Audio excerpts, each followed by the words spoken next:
In the 1950s, George Reeves embodied the Man of Steel in Superman's first television adaptation. From its gritty black and white beginnings to the kid-friendly color years, to this day, an entire generation reveres George as their Superman, while for others, the show remains an overlooked chapter in the character's mythology. On this podcast, we bring everyone together as we break down each episode of Adventures of Superman. Welcome back to another exciting episode in the Adventures of Superman. I'm your host, Anthony Desiato. Joining me to discuss Season 2, Episode 1, 5 Minutes to Doom, is Voices from Krypton author and returning guest, Ed Gross. Welcome back. Thank you, sir. Happy to be here. It feels like just yesterday that you and I were recording about the Unknown People, aka Superman and the Mole Men, but it was actually quite some time ago. We've been on hiatus for a while. Right. Absolutely. So you're welcome back. I'm happy to be back, and I want to say thank you to the audience for your patience. I've been plugging away over on my other podcast, Digging for Kryptonite, talking about Superman every week. Over here, I wanted to take a little bit of a break in between seasons just to make sure that I can come into each season fresh and maintain the passion and enthusiasm that I want to be able to bring to these conversations. So we've been off for a little while, but we're back now, and I am happy to announce an update to our release schedule. So last season, we released episodes on a bi-weekly schedule every other week. So it took us essentially a full year in order to get through Season 1 of Adventures of Superman. This time around, we will be releasing weekly.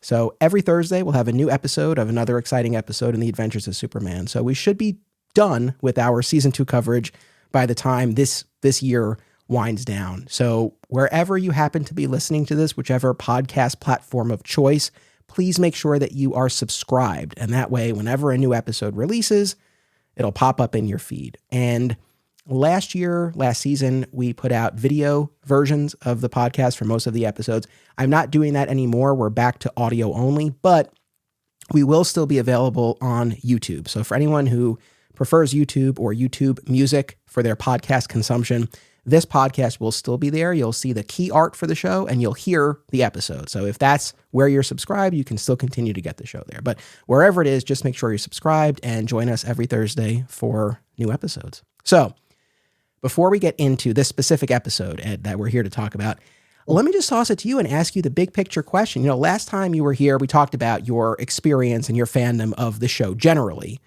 but Season 2 of Adventures of Superman, a number of changes this year. And I'm just kind of curious, the big picture, what your thoughts and feelings are on Adventures of Superman in Season 2 compared to what we saw before in Season 1. I think what's surprising me in a rewatch of Season 2 is that whereas, there's so much made of the fact that Season 1 was sort of the dark noir season of Superman with Phyllis Coates as Lois and lots of really dark storylines. And then after that, everything gets light and cartoony and all that stuff. And what I'm finding so fascinating, at least in this early section of the second season, is that a lot of that still is maintained. A lot, not as dark as that. No, but Superman's not stranding some mobster on a mountain so he falls to his death. That's not happening in this season. But the stories have definitely still got that sort of crime, darkish approach, which surprised me in a way, because I really did think that it had gone to totally light already, and it doesn't. I guess that happens with the color seasons, really. But so I'm still impressed, because I'm not a huge fan of when it gets really light and the villains are the dozy dope guys, you know what I mean? Thugs. But so far, yeah, I'm really enjoying Season 2 because it's maintaining enough of Season 1 to make it really entertaining to me. I think you hit the nail on the head, and that's kind of where I am with this as well. So Season 2, I think it's fair to say, is my favorite season of the show. And I think if you were to poll 100 Adventures of Superman fans, I think Season 2 would probably be the winner as far as favorite season. I loved Season 1. I really enjoyed that gritty noir feel. It was violent, but I loved the no-nonsense Superman who was quick to mix it up and, as I like to say, engage in fisticuffs. I don't know that I'll be saying too much of that this season, and certainly not beyond this season. I think we're quickly heading into the karate chop era of the show. But Superman giving the karate chop, taking off somebody's head. I mean, just Sorry. No, but I love that season one feel and harkening back to the golden age roots of the character where he really was this no nonsense crusader for justice. So there's a lot about season one that I really do love.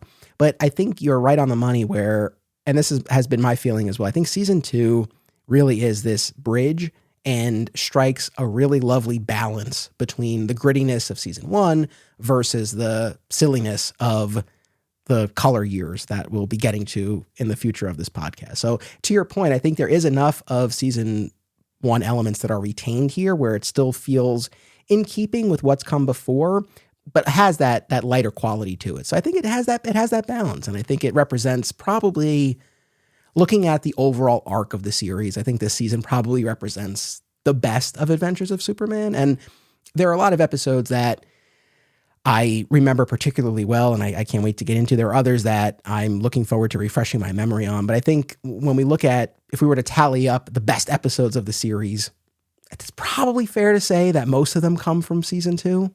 Yeah, absolutely. It's, again, when you get to Professor Pepperwinkle and things like that, I know people love it. I'm not putting it down. Just not my cup of tea for Superman. That's all. It's a little too light. And that's where I kind of drift away from it somewhat. Although George Reeves is always great as Superman, but I agree about season two. No, absolutely. Yeah. So, I mean, I'm excited to get into each of these episodes. And when we talk about these changes, I think the two most notable ones, as you already said, we have Noel Neill replacing Phyllis Coates as Lois Lane. Right. And we also have Whitney Ellsworth stepping up as the main producer of the series, replacing Bob Maxwell. And I think, again, in front of and behind the camera, those are probably the two biggest changes and ones that I think account for the different feel of the season. And just in terms of the production, we talked about this in discussing season one. So season one, producer Bob Maxwell and his team produced that entire first season on spec, starting with Superman in the Moment, which you and I talked about, which was later repurposed as a two-part episode that's included in the season one syndication package. And that was made in 1951. And then eventually Kellogg's came on board as sponsor, and those episodes aired in 1952. Now we get to 1953, which is when season two is filmed and then starts airing. And as far as Noel Neill replacing Phyllis Coates, this is something we'll continue to talk about as we make our way through the season. But your take on this switch in Lois Lane? Historically, looking back at the show, I always say Phyllis Coates was my favorite Lois Lane of the two. I preferred her with that sort of harder edge thing. That being said, and this is what surprised me in the rewatch, again, one of my takeaways from rewatching, is Noel's Lois Lane, at least in this first episode and first couple of episodes, has a bit of that edge that she would absolutely lose as the show went on, where she would be all doe-eyed looking at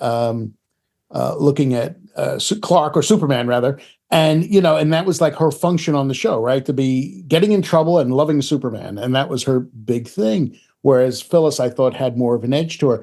In this, like for instance, there's a bit early on in this episode, which I'm sure we'll talk about, where they're questioning the main guest star, and Clark is trying to get to the truth and understand better. And she's like, "There's nothing to be known here, Clark. Let's just go."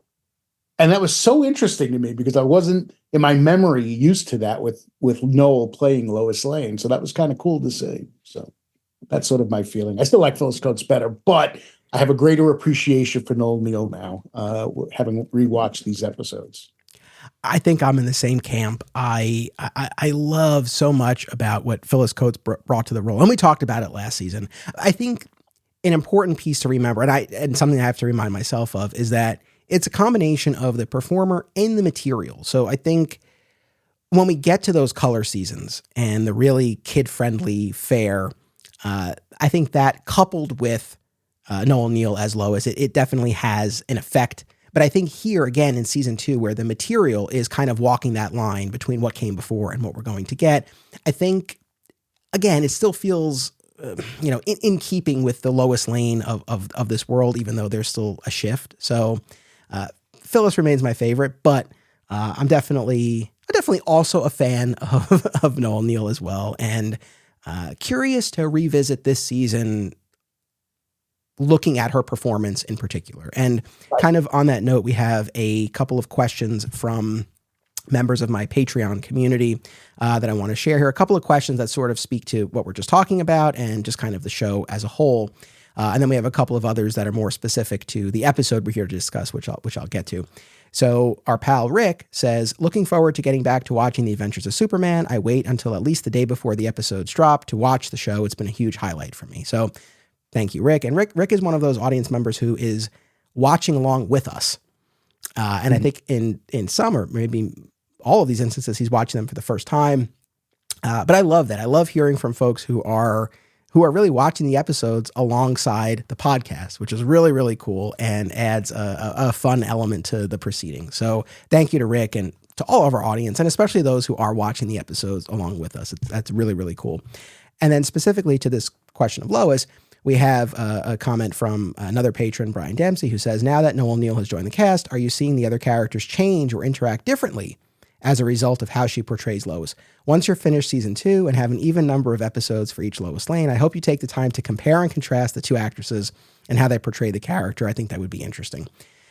So I don't know that we'll do a standalone episode on that question, but I think that's something that will kind of be baked into the conversations that we have along the way. And yeah, I mean, we could save this for when we get into the episode, or let me just, I guess, ask you this now. Do you see a difference in terms of how the rest of the characters interact with each other now that we're into this second season? I guess as far as Perry White and Jimmy Olsen, not really per se. I mean, I think it's still Jimmy is still following her along and Perry White is yelling. What I find different, though, interestingly, is sort of when Phyllis Coates gave Clark crap, he gave her crap back. He definitely gave her a bit of an attitude back. She, so far, at least in my rewatch, has not been giving him the same amount of nonsense that Phyllis's Lois did. So that's changed because it's sort of the edge between the two of them has smoothed out somewhat. I feel, at least in the rewatch I've done so far, that it isn't that same sort of bumping heads over their conflicts over whatever the story is, or going after the story, or that kind of thing. Like when Clark gets a scoop over Phyllis Coates' Lois, she's mad about it. I mean, she really comes mad. Whereas Knowles is more like, how did you do that, Clark? I mean, it's just a big difference between the two that way.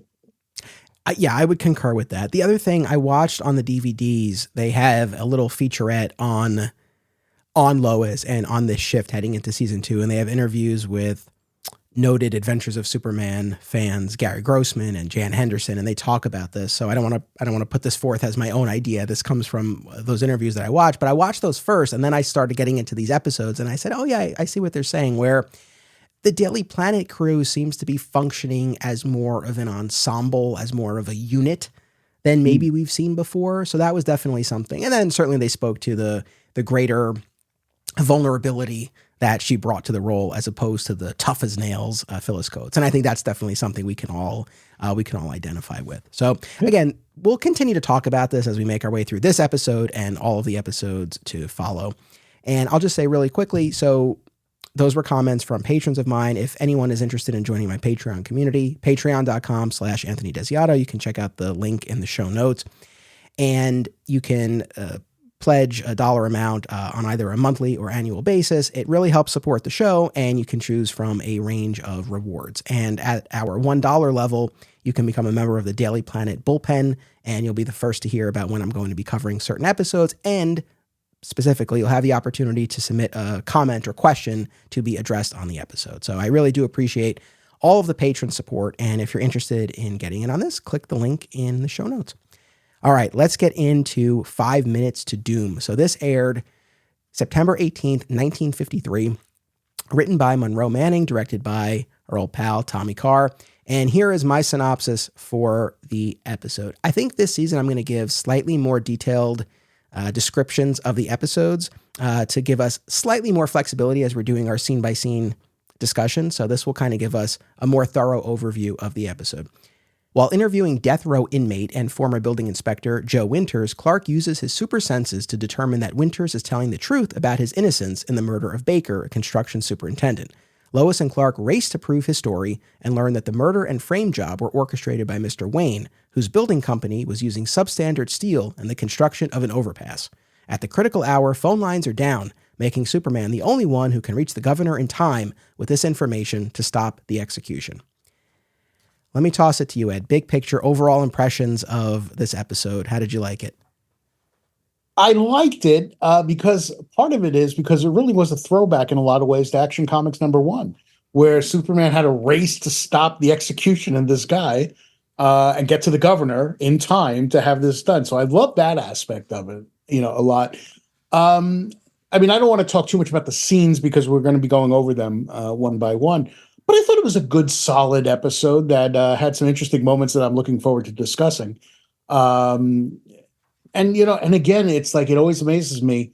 And we said this about Superman in the Moment. George Reeves just inhabits this role. I mean, from the first moment we saw him in Moment and now in this, as it continues through season 1 and now in season 2, he just nails it. And that's my big takeaway from the episode. Again, I haven't watched these shows in a long time. So watching that's sort of the big takeaway. But it's a good, effective episode, I thought. Right on. To your point, one of our other patron comments comes from Ethan Ronker, who says, this episode calls to mind Action Comics #1 from 1938, the first appearance of Superman. In both stories, Superman saves the life of an innocent prisoner condemned to execution. So there's absolutely that connection point. I'll say, as far as my overall impressions of this, I really liked it. I enjoyed it a lot. And I think it is a good representation of what we're talking about in terms of the tonal shift from season 1 to season 2, where I think you have, and we'll see this in the next episode, which you'll be joining me for as well, where you really have this strong human interest component where there is a character we are called upon to invest in, right? Who the action revolves around, who needs to be saved.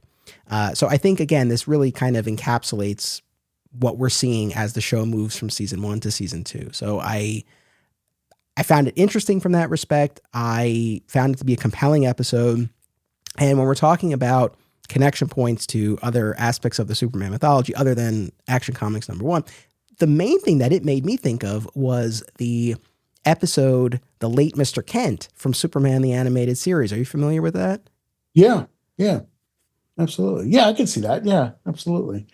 You're talking about the specific scene in the show, right? Or maybe I'm not.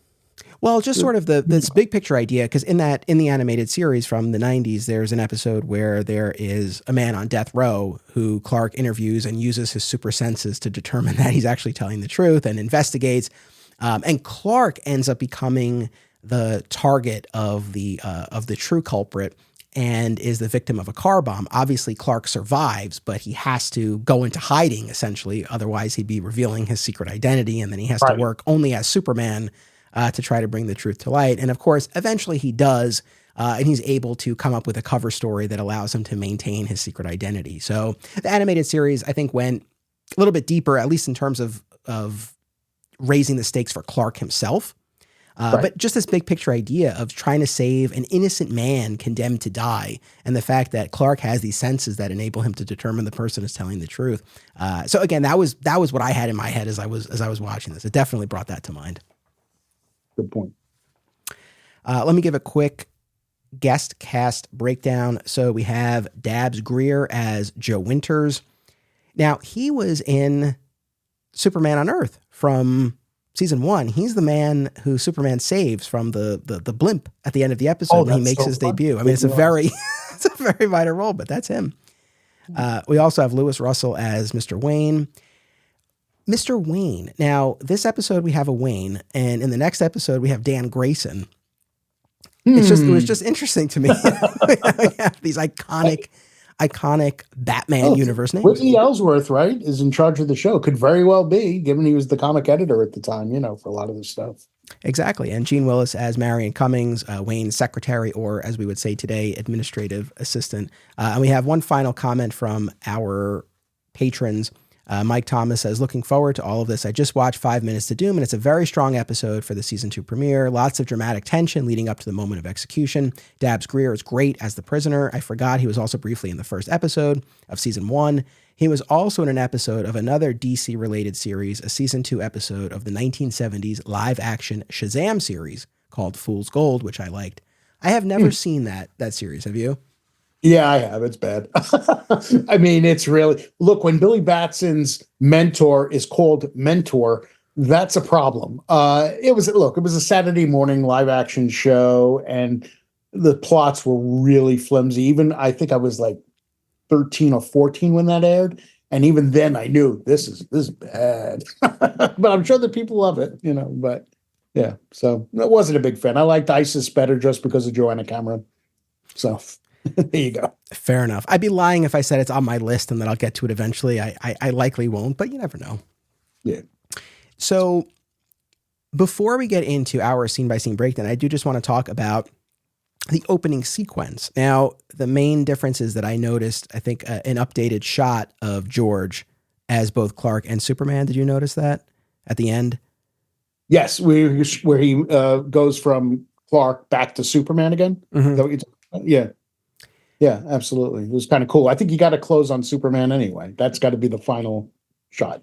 But more importantly, and this breaks my heart, and I knew this going in, this was not a surprise, but after a never-ending battle for truth, justice, and the American way, in season 1 we had, and now another exciting episode in the Adventures of Superman, which of course lent itself to the title of this podcast series. But here, after Truth, Justice, and the American Way, the music just plays, and then we segue into our title card. And I longed for, and now another exciting episode. I feel like there was something missing there. I think in the next episode. In episode 2. It's there back again in episode 2. It is, but if memory serves, I think it's, I don't know if it comes and goes or if it's largely gone after that, but I don't think it's the fixture that it was in season 1. And it's so minor, but being that it's what gave me my inspiration for the title of the podcast, I do miss it when it's not there. Let's pretend it's there. What the heck? We'll pretend it's there. We'll go with that. We'll go.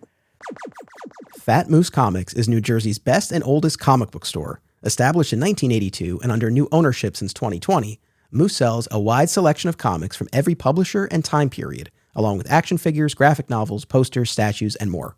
If you're looking for something and they don't have it, they can probably get it for you. They know a guy.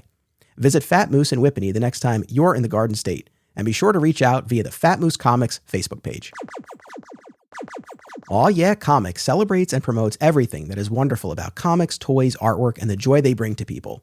Visit them in person at one of their 3 locations, Harrison, New York, aka my local comic shop, Skokie, Illinois, or Muncie, Indiana. If you have kids and have been looking for a family-friendly store, look no further. Join Aw Yeah for exciting events, including creator signings, how-tos, and more. Visit awyeahcomics.com and follow Aw Yeah on social media for more. Their name says exactly how they feel about it. Say it with me now. Aw yeah. Acme Comics is a locally owned and operated comic book store in Greensboro, North Carolina for people of all ages and walks of life. With more than 40 years and a new second location to its name, Acme is a multiple-time Eisner Award nominee. The shop features a significant contemporary and vintage selection, as the Acme team uses their collective knowledge and resources to connect you with the best material. Mail order subscriptions to new releases are available, and all offerings are available anywhere via mail order. Follow Acme on social media and eBay, listen to the Acme Cast on all podcast services, and visit acmecomics.com for much more. Okay, so let us get into our scene-by-scene breakdown of 5 Minutes to Doom. So we start at the state prison, and Lois and Clark are with the warden. They're being led into the visitation room, and we see Joe Winters. He's having this emotional goodbye with his family, his wife and his son, and he's talking to his wife. We only get the broad strokes of his final wishes. He talks about her taking care of the son's education and get out of the state. And after that, he's like, I'll just make you a list. It's too much. Yeah. Dying in 12 hours, but I have time to write you a list. Yeah, I'll make you a list. And his farewell to his son was kind of fascinating to me, because he's just like, I mean, literally he says, bye, Billy, be a good boy. And that's it. And as a father, and I know you're a father as well, I mean, I think about, if that were me and all the things I would want to say, But I know we're talking about a different era, kind of a different standard and definition of what a man and what a father would be. And I also realize we have limited real estate here. There's really not time to delve into what that full conversation would be, but it just felt like there was so much more to be said. Well, the kid, I mean, this is the thing I made notes for myself. And one of them was, this kid could give a damn that his father was about to be executed. I mean, there was no emotion on this kid's face. Be a good boy. I will, Dad. And he walks out with his mother. I mean, that's the takeaway I got from that, because it's like, yeah, there's a nice little bit between the husband and wife, but when it comes to the kid, there is nothing there. That kid couldn't wait to go home and watch TV or something, because he just had no reaction to the fact that this was the last time he was going to see his father. Do you think maybe he wasn't fully aware of the gravity of the situation? Can we give him that benefit of the doubt? Maybe, but would the mother really bring him there and not tell him what's going on, so that when he says, hey, let's go visit Dad again, oh, we can't. He's dead now. I mean, I don't know. It's just, again, this is like you said, there's not a lot of real estate, but it's an opening scene of the episode, and it is this man saying goodbye to his family. And the wife is at least emotional about it, but she's like the only one who's emotional. Even Joe Winter isn't that emotional about it. So it's a little weird. Yes. I don't disagree with that. So the wife and son leave, and then before Joe can go, the warden introduces Lois and Clark, and they have this proposition for him. The Daily Planet, for the first time ever, is offering $10,000 for Joe's story. $10,000. Now, I Googled the math here. In 2024 dollars, it's about $125,000. Wow. There you go.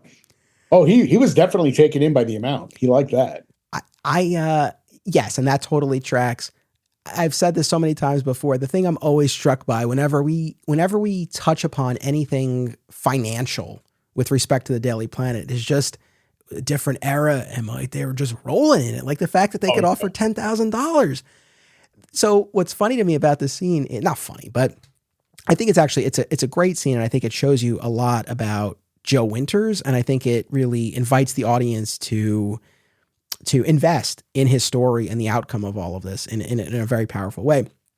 But they make this proposition. They want to hear his story, and he's very taken with the idea of being able to set up his wife and son, right? The money would go to them, but he would have to essentially confess to a crime that he maintains he did not commit. And he makes the effort, right? He starts to recount the tale, and Lois and Clark are just picking apart his story. Like every time he's like, oh, I talked to this person. Like, oh, that person wasn't there that day. And oh, we came out of this room. It's like, oh, well, witnesses testified you came out by yourself. Right. And the part that made me laugh was, why were Lois and Clark even there? They seem to know all the details already. That's true. Good point. Good point. But I love it. Is okay? Oh, I love the fact that when they do get the guy to tell his real story, Clark reaches over, of course, and grabs his wrist. And of course, I knew he was being a human lie detector. Okay, I got that, right? But all that kept going through my mind is, all right, he's just reached over and grabbed this man's wrist and isn't letting go. That's weird. I mean, even in 1951, I would have to think that that's weird that he's just sitting there holding his wrist and the guy doesn't even react to it. Maybe he likes it. I don't know. That hit me as very odd. I know. It's it's funny, I guess. For the audience, they needed to have that very tangible visual representation. Like he's holding the wrist, but you could have achieved the same effect. And you do hear, if I'm not mistaken, right? Like you hear Clark hearing the heartbeat as well, right? I didn't notice that in watching it today. So I watched it twice. I watched it once on my television. I actually didn't notice that, but then I watched it again on my computer with my earbuds in. And unless I totally misheard, I feel like you were hearing the heartbeat. In any event, they could have just done it that way, right? Where exactly. you hear Clark hearing the heartbeat, but I guess they wanted that. But I know I had the same thought, because you think about, it's not like he was answering one question and Clark grabbed him. He's telling a whole story. Exactly. 20 minutes of Clark just holding his wrist, here's my take on it. This guy wants, well, I mean, at this point, maybe the $10,000 is a little bit up in the air, but it's like, I think he's, he's just, I don't know. It's making the most of this opportunity to speak his truth and maybe get them to help him and potentially so set up his family. His hand. Okay. Yeah. So it's like, if this guy wants to hold me, like, all right, I'll go along with it. So yeah, I don't know, but that was funny. But this is what I liked about this scene. I think it showed you what you needed to know about this guy, Joe Winters. And to our patron, Mike's comment, I agree. I think that this actor was great in this role. And in a very short amount of time, you really feel for him. Yeah. The fact that he was willing to confess to a crime he didn't commit in order to provide for his family, I think says a lot. But then I think it says even more that he couldn't go through with it. Like he couldn't lie his way through this. Right. I mean, literally, he was missing details of the events, but he literally couldn't lie because he didn't know it. So, yeah, but the way in which he gives up, right? I think it conveys like I can't go through with this, or at least that was kind of my take on it. So I think it tells you like what you need to know about this guy, which I enjoyed. There's also, I think, if I'm not mistaken, thinking back to season 1, like a kind of an unusual for the show device that's used here, a flashback. Yeah. Yeah. Especially in their limited time they have to tell these stories. That was very interesting. But I don't know if you have more to say about that flashback, but there is something about it. He's going to expose this other guy, Wayne, right? He's going to expose at least the guy who's working for him. And I never understand. To me, it's like the Columbo villains, right? Not the villains, but the Columbo victims who will say to ultimately the killer, I'm going to turn you in. I'm going to go to the cops right now. Just do it. Don't tell the guy you're going to do it. And in this case, too, he does the same exact thing long before Columbo, and even runs to the guy's phone in his office to make the phone call. I mean, I'm like, what is wrong with you people? I would never sit there and say, I'm going to call him. I'm going to use your phone to do it. I mean, it just doesn't make any sense to me. No, I hear you. Yeah, I think just in terms of the practical implications and the strategy that you might want to employ in a moment like that, it doesn't display a lot of common sense and forward thinking. I don't disagree. But yeah, no, I was just struck by the idea that as Joe is recounting what actually happened, or at least the setup to the murder to Clark and Lois, that we are seeing it in this flashback. And I don't know, maybe we're in season 2. We have a different budget to work with. Cause you think about what this could have easily been, and this could have easily been him just telling them this. But the fact that the series actually showed us, I was like, oh, that's cool. Like that, it just added a different element to it. So it's just in terms of laying out the plot of this. So like we said in our rundown here, Joe is this building inspector. And in this flashback, he recounts an altercation he had with Baker, the ultimate murder victim, who is the superintendent on this job to build an overpass. And in this flashback, Baker and his team, they've poured cement prematurely before Joe has had an opportunity to conduct his inspection and generate his report. And that's what leads these two guys to engage in fisticuffs. They actually do. They do. There we go. We got it in there. To actually throw some punches and whatnot. And it's Baker's murder that Joe is ultimately arrested and tried and convicted for. And the theory that he puts forth and discusses with Clark and Lois is that Wayne, whose company is behind all of this, was using substandard steel to construct the overpass. And that Wayne's agent was ultimately responsible for Baker's murder. The idea being you kill Baker, the one guy who knows that substandard steel is being used, so you don't have to worry about that guy as a liability, and you frame the building inspector to get him off the board as well. So that's the theory that all of them discuss before Clark, in particular, offers to help, right, and to try to prove his innocence. Absolutely. And it's such a Clark thing to do, Superman thing to do, taking this guy's story and wanting to prove it, basically, and doing whatever he can to do it. And far beyond what a reporter should be able to do. He's able to to do. I don't know how far you want to take that with the synopsis, but synopsis. Yeah, I mean, well, it's kind of interesting, and I think we'll get into this even more next week when we talk about the big squeeze and sort of Clark's role as journalist there, and the ways in which he helps his subject in that case. But yeah, I mean, the fact that he's willing to stand up for this guy to prove his innocence, like I said, I think just really drills down on that human interest element here, which again, I think just puts a different spin on the proceedings than we've typically been seeing in these episodes. And there's a great exchange at the end where Winter says, "I'm afraid even Superman couldn't do very much for me now." And we get that charming as ever that George Reeves delivery is like, I wouldn't be too sure of that. Absolutely. And the nice thing is too, you get the focus on Clark more than Superman. Superman comes in, of course, at the ending, which is a lot of these episodes is the case, but it's so cool seeing Clark be a reporter. You see Clark investigating things.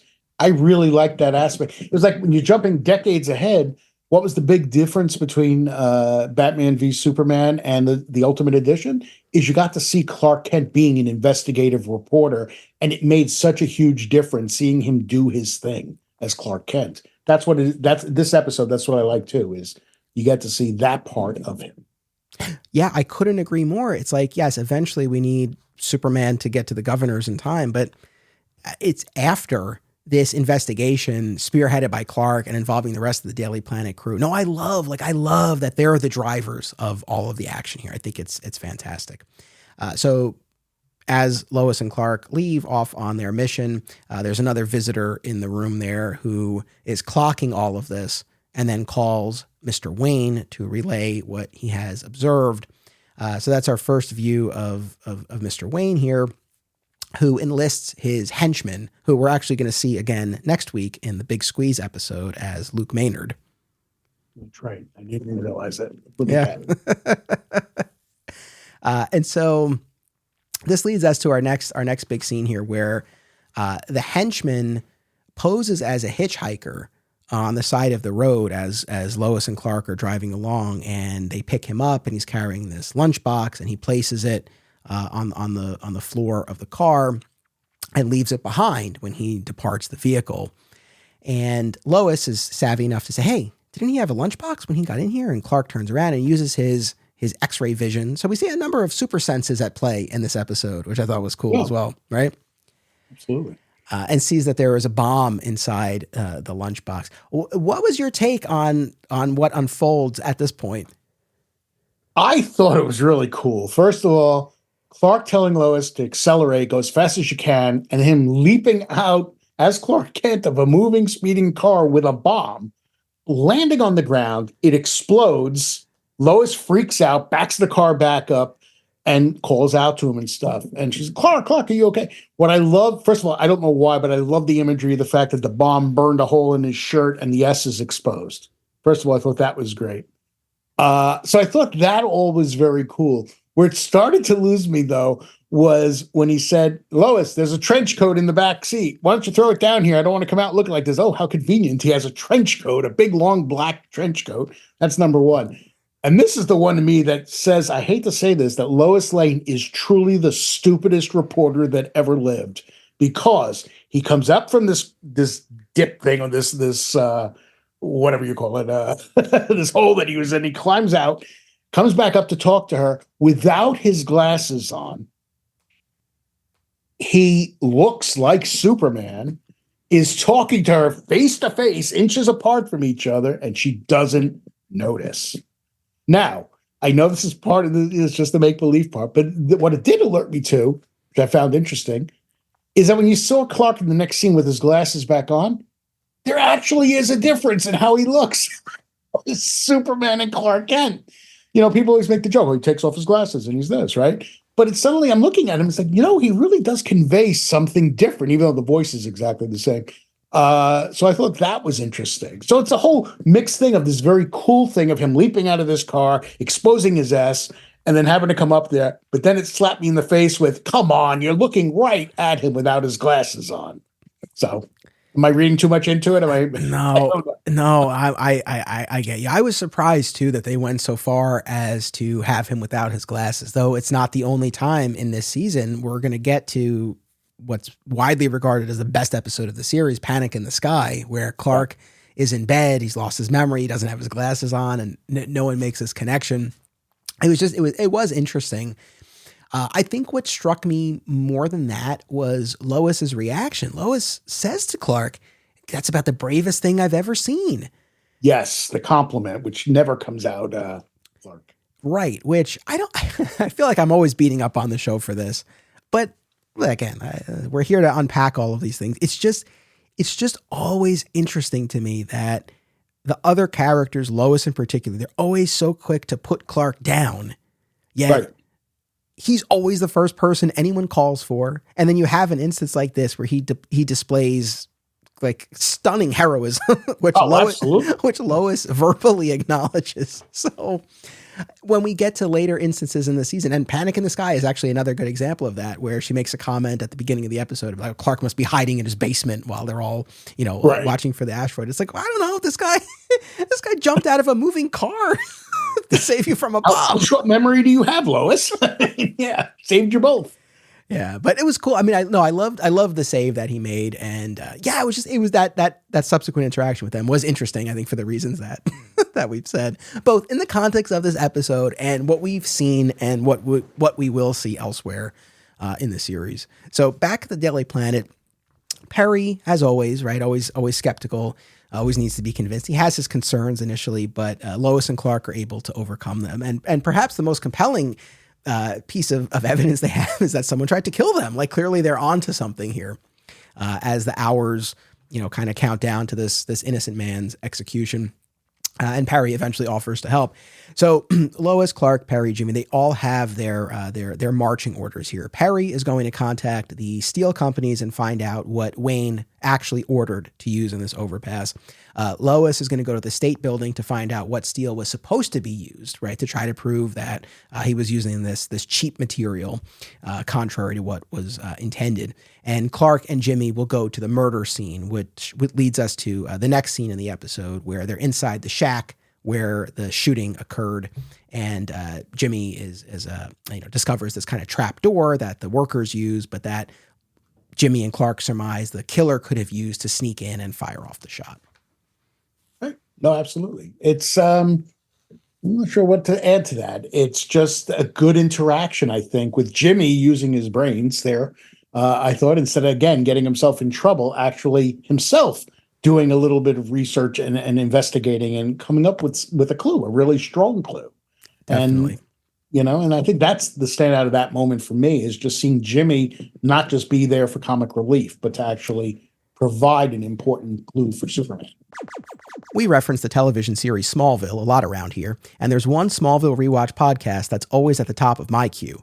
Always Hold On to Smallville, hosted by our pal, Zach Moore. Zach and his guests bring tremendous insight, passion, and humor as they discuss each and every episode of the series that ushered in the renaissance of superhero TV. Listen to Always Hold On to Smallville wherever you get podcasts, and keep an eye out for the other shows under the Always Hold On to banner, including Arrow, DC's Legends of Tomorrow, Superman and Lois, and Star Wars. Filmmakers and movie fans alike should be sure to attend these film festivals: Brightside Tavern in Jersey City, Hang On to Your Shorts in Asbury Park, Point Lookout on Long Island, and Round Reel in Bloomfield, New Jersey. Take it from an alum of two of them. Submission information for filmmakers, as well as details about the festivals, can be found at filmfreeway.com. Follow the festivals on social media for news about events, discounts, tickets, and more. Also, listen to the Hang On to Your Shorts and Cullen on Film podcasts, available via a shared universe network. I'm a proud backer of the Paragons of Earth comic book project, now available to support on Kickstarter. The creative team of Percival Constantine, Thomas DJ, and Eric Johns have plucked forgotten Golden Age superheroes from the public domain, reinvented them as their own sort of Justice League, and put them up against a Lovecraftian apocalypse. Back this project and learn more by going to percivalconstantine.com/paragons. Also, Perry, a multiple-time guest on Digging for Kryptonite, hosts the Superhero Cinephiles podcast about comic book-inspired films. Be sure to listen wherever you get podcasts. Yes, and more on Jimmy in just a couple of scenes here. But our next scene is back at the Daily Planet, and the crew is able to confirm that what Wayne ordered versus what he was supposed to order do not match. Clark then decides he's going to go to examine the inspection reports that were filed, while Lois goes to Wayne's office. Jimmy's going to accompany her. We do get a funny little exchange between Perry and Jimmy at the very end of this, where he's like, "Don't call me Chief, young whippersnapper," and you hear it's an audible gulp from Jimmy. Yep, I noticed that. I thought that was pretty funny. Jack Larson was very good in this episode, I thought. Small, short scenes, but I thought he was very good in it. No, I agree. I think he may very well be the MVP of this episode for this next sequence that we're getting to here at Wayne's office. So Lois barges in and confronts Wayne and asks for these inspection reports, which Wayne claims he doesn't have. And this is one of my favorite moments here, where the secretary's like, "Oh no, you're mistaken," and she pulls them she pulls them out of the filing cabinet and brings them over. And he's quick to rip them up and kick Lois out. But this is what I thought was like kind of fascinating, and I love when we see instances of this. After Wayne kicks Lois out, it would have been really easy to just kind of cut the scene with Wayne giving the secretary kind of a displeased look, and you could have left it at that. But they have this back and forth where she's like, I've seen you engage in a lot of shady dealings, but if this overpass collapses, like, people will die. Yeah. And he essentially threatens her. And it was just, I don't know, maybe I'm reading too much into it, but it was just kind of, I thought it was interesting to get this insight into their dynamic. Like, we're just getting a tiny glimpse into it, but it's like they have their own thing going on. But it adds to the weight of the episode, because it's not limited to just our core characters. By seeing these guest stars in without any of our regulars there, just this interaction between the secretary and Wayne, to me, that was fascinating, because it creates more of a real world, I think, to the episode, to the storyline, than we otherwise would have had. And I like that, because it's just, I hadn't even thought about it, but it does add something special to it that would have been a little flatter without it, I think. A little more by the numbers without it. Yes. And then we get, if not my favorite scene in the episode, at least the most humorous, is Jimmy tells Lois he'll go back in. He'll get those torn up shreds of the inspector's report. And he goes in and he poses as this vacuum salesman. Yes. And gives a very unwilling Wayne a demonstration of the vacuum, and has this whole over-the-top bit. He knocks over the trash can and then he vacuums up the pieces. And there's one bit where Wayne is trying to interject and try to get him to stop, and Jimmy's just like, "No, you don't have to thank me yet. Like, here I go." He's very good in it. Yeah. Like, what was your take on the scene? Because, man, I love this. I mean, it's over the top and not totally believable, but it doesn't matter. It's a fun scene in this gritty story about a guy who's going to be executed, right, for a crime he didn't commit. So you get to have this little humorous bit. Jack Larson is enjoying the hell out of it. I mean, he just seems to be having a good time with it. I was left wondering if the vacuum cleaner he had there was actually the mole man's weapon without all the accoutrements to it. It kind of looked like that to me, so I don't know. But I mean, look, it defies credibility in some ways, but it doesn't matter. Jack is so good in that moment that you buy it, because he's selling it so well that I think you buy what's going on in the episode. And so I think it was a lot of fun. I think this is another instance that represents the balance this season is able to strike, because you have Jimmy really being used for comic relief here, but he's not inept. He's not the butt of the joke. He is acting like this for a specific purpose. Absolutely. So he's being silly, but not for the sake of being silly. It's for the sake of getting this information that they need. And so I thought it was great. It was funny, but the stakes were high, right? It was to achieve this purpose. So I thought it was terrific. It was really, really funny here. And that takes us back to the Daily Planet, where the team puts the pieces together. Literally, they piece together like a puzzle. Couldn't they have gotten Superman to come in and just and do it really quick with a man's life hanging in the balance? But, whatever. That too. Also, I know I'm really nitpicking here. I don't feel like Wayne ripped it up into quite that many pieces. When puzzle, right. It was a little much. Yeah. But essentially, when they're able to put together the original reports and then compare them with the reports that were filed that Clark was in the office examining, they're able to confirm, right, and determine that the filed reports were forgeries, and that, as speculated, Wayne was indeed using the substandard materials to build the overpass. There's still one bit of evidence to gather. Lois is going to dig into the fingerprints, not on the gun, but rather on the bullets, right? And we'll get confirmation that Winter's fingerprints were not on them when we get to the end of the episode here. But this leads us to our big climax here, where the team needs to get word to the governor to stop the execution. And time is really winding down here, but there's a storm and the phone lines are down, right? So now at last we need Superman. And to your point, and I think to the show's credit, the fact that we haven't had any Superman action yet in this episode, I mean, other fans might disagree, but it's like, I didn't miss it. I was just really caught up in this investigation. It was genuinely compelling. And there were, I was on board with all the steps that they had to follow. So the fact that Superman was only needed at this point, I was totally fine with. Yeah, no, absolutely. I do love, by the way, that when the storm was coming and Jimmy and Lois were outside the Daily Planet, I think it was, when you hear the wind blowing, it's the exact same sound as Superman flying. Yeah. So I don't know if that was a smart move on their part. Same exact sound effect of it. But no, it's contrivance, but it works because you have a character like Superman who can still solve the situation. The guy's not going to fry because Superman's there. So it was fun. It was contrived, but it worked. I mean, I had the same thought when they were standing outside and the wind was blowing. I'm like, is Superman flying by? Is that what's happening? Yep.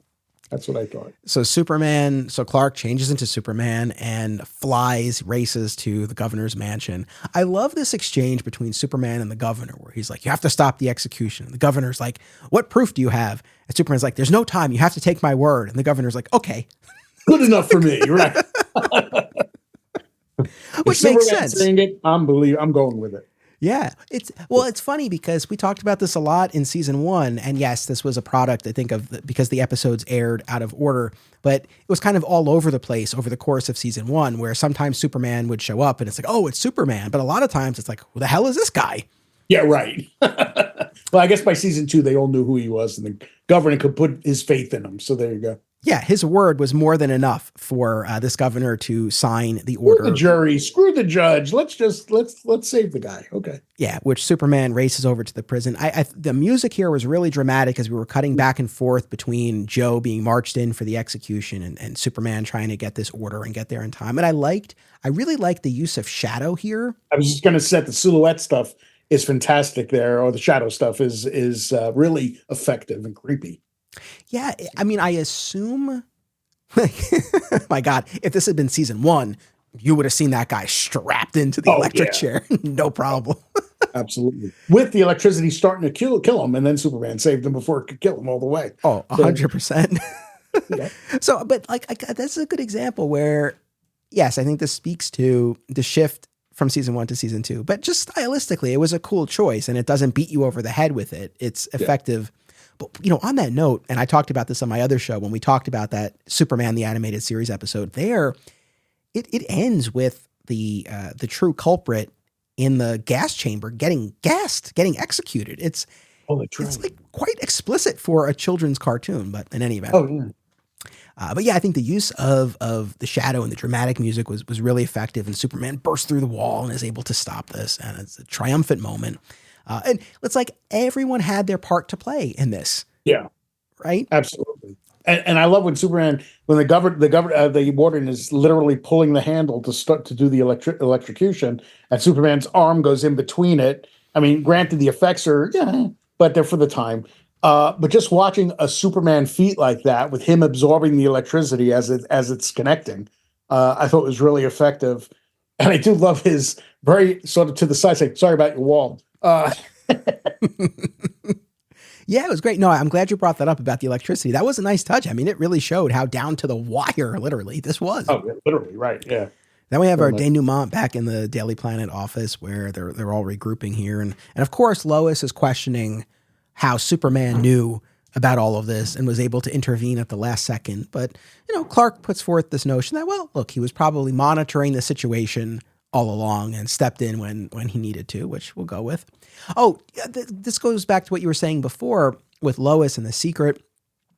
we know, and we'll talk about this in upcoming episodes, that a big part of this season, and maybe the series as a whole at this point, but at least this season, I know there are numerous instances where Lois is trying to prove that Clark is Superman. So right. I'll give the show the benefit of the doubt, maybe with the scene that we talked about, that maybe that's kind of pointing towards these seeds that will bear fruit for her. She's trying to put this all together later. I think you're giving them too much credit, but okay, we'll go with that. Probably. And then we get a little bit of information here that, again, about the fingerprints, that they didn't match Winters, and that the secretary ended up spilling the beans on Wayne as well. So there's more evidence to support. Which again is great that we had that extra scene between the two of them. So seriously, it makes so much more sense. It feels so much more real when you see how outraged she was at what he was doing. So that actually plays very well. Totally. And then it's this final exchange where Jimmy, who's like, I can't believe someone so smart, i.e. Wayne, would have done this. And they're like, well, maybe not so smart after all. And we end on this bit of Jimmy saying, yeah, I bet I probably could have sold him that vacuum after all. But he breaks the fourth wall doing it, which kind of bugged me in the sense of, it's okay when Clark winks at the camera. Nobody can do that but Superman, right? But when Jimmy breaks the fourth wall, I bet you I could have sold it to him, basically, and then turns to look back at everybody else. I was like, it doesn't really, I don't like the way that plays. That just feels like nobody else should step out into the fourth wall other than Clark, in my opinion, but or Superman. I hear you. A little bit of magic that should be reserved only for Clark and Superman. No, I'm with you. Just the wink and the smile, and that's all that Clark does, Superman does. Yeah. This episode made possible in part by educator, hobby comic book collector, and pop culture enthusiast Sam Lim. Sam is based in the South Jersey area and is looking to connect with other comics fans as well as retailers. They're also looking for comic shops to explore, so recommendations are welcome. Be sure to follow Sam on Instagram at SZL Comics to see their latest comic pickups and shop adventures. This podcast is an affiliate of BCW Supplies. The next time you need to restock on comic book bags, boards, boxes, and more, be sure to use promo code FSP to save 10% on your order. That's FSP for Flat Squirrel Productions. It helps support the show too. Many of you have already used this code, and I greatly appreciate it. Thank you. And that's our episode. I think this was a really strong one and a great start to the season, and a great way to kind of show what the series is going to be now, at least for this season, before it delves into the territory that it does in the color years. So as you know, of course, before we go, we have to rate the episode. We rate it on a scale of 1 to 5 fedoras. How many would you give this episode? I mean, this is a pretty solid episode. I'd probably give it a 4. I mean, it was really quite good. I was really surprised at how much I enjoyed it. So I'd say about 4. Right on. You know what? And maybe this is just because I haven't been in this for a while and I'm excited to be back, and maybe that's coloring things a little bit, but I'm going 5. I'm going 5 fedoras on this. I really like this. I love the human interest element. They're trying to prove the innocence of this condemned man. The clock is ticking. They all have to work together. It's primarily Clark and Lois's investigation that's driving all of this, yet Superman has a critical, action-packed role to play at the end. I don't know, man. This really worked for me. So I'm gonna go with 5 for this one. Wow, very cool. So strong marks for 5 Minutes to Doom. Now, in a moment, I will sign off, and I actually have a new sign off. I'm gonna try out this season. Borrowed from Panic in the Sky, a line from that episode that I think will serve us well as our sign off here in lieu of Adventures Await, which is what I used in our previous season. But before I do that, I mentioned at the top, you are the author of Voices from Krypton, the oral history of Superman. You interviewed so many people who have been involved with the character and his vast 85-year mythology. What would you like to share with people about the book and where they can get it, or anything else that you want to plug? Well, I mean, there were 250 people interviewed for it. I mean, and it really does chronicle in oral history format the whole history of Superman. I mean, it goes right up to the announcement of Superman Legacy, already dated because now it's just Superman. But it was, first of all, a passionate love for me to do it. I loved presenting the views of those 250 people because every one of them was as passionate about the character as I am. And it's available, for Amazon or anywhere where you can buy books or order books. you can get it. And I don't think you'll be disappointed. And I know that's easy for me to say as the author, but I'm just so proud of this. Of all the books I've written quite a number of them. This is probably the one I'm the most proud of. It's just it's everything I wanted it to be. Look, I'm biased as well as one of the people you interviewed, but as a reader of it as well, it's tremendous. And I really do hope that our audience will pick up a copy of Voices from Krypton. So thank you, Ed. You're going to be back next week and we're going to talk about The Big Squeeze. I'm ready. All right. So I look forward to having that conversation with you. Audience, thank you for joining us. Welcome back. I hope you keep tuning in to all of these episodes.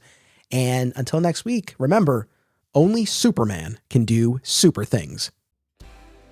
Be sure to check out our sister podcast series, Digging for Kryptonite, a Superman fan journey, a weekly exploration of Superman's vast 85-year mythology, available wherever you get podcasts. Please join us on social media, become a patron, and subscribe, rate, and review today. Links are in the show notes. Thank you all.